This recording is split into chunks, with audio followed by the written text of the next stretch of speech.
the first original 13 colonies that required a declaration of faith. So I'm not acknowledging that. Oh, well, wait a second. Now, you're traversing my territory now, Mr. Hunter-Lopez. You brought it up. Are you aware that the Constitution of the United States does not establish a religion? It forbids the establishment of religion. Are you aware that it doesn't mention God? So the Declaration of Independence mentions God 4 times. But what I was going to say... Is the Declaration of Independence law?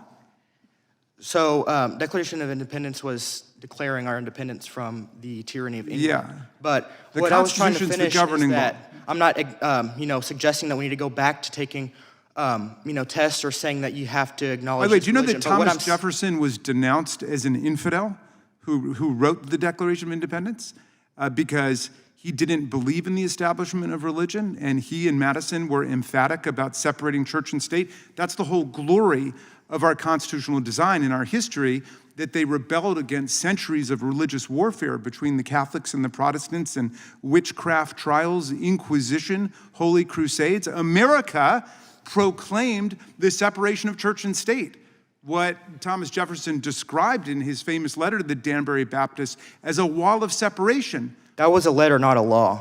Okay, so your position is that America is a theocracy? You didn't let me finish my original statement, and I understand you have limited time, but what I was going to say is I'm not suggesting we need to go back to anything that's in writing, but what I am saying is we need to acknowledge... Oh, I think we should go back to something in writing. I think we should go back to the First Amendment. Oh, yes, the Constitution, yes, obviously, but what I'm saying is that, how I said original colonies were requiring declaration of faith to run for office. I'm not saying we have That's why we have a First Amendment. What I'm saying is that we do... That's precisely why Jefferson wrote it. We do need to acknowledge our Christian heritage in America. That's what I'm trying to... You can acknowledge whatever heritage you want, but you can't impose an establishment of religion on other people.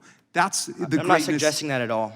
I'm just saying we need to acknowledge our heritage. That's what I'm saying. Well, everybody can acknowledge their own heritage. Do you agree with that? American heritage, not just any heritage, is what I'm saying. Oh, you don't think that you're allowed to acknowledge your Christian heritage or your Jewish heritage or your Muslim heritage? I'm saying you members of Congress need to acknowledge American heritage. Yes, indeed. And you know how we do that? By abiding by the Constitution of the United States, which is why that's exactly where I began. Ms. Tyler, what do you think about this?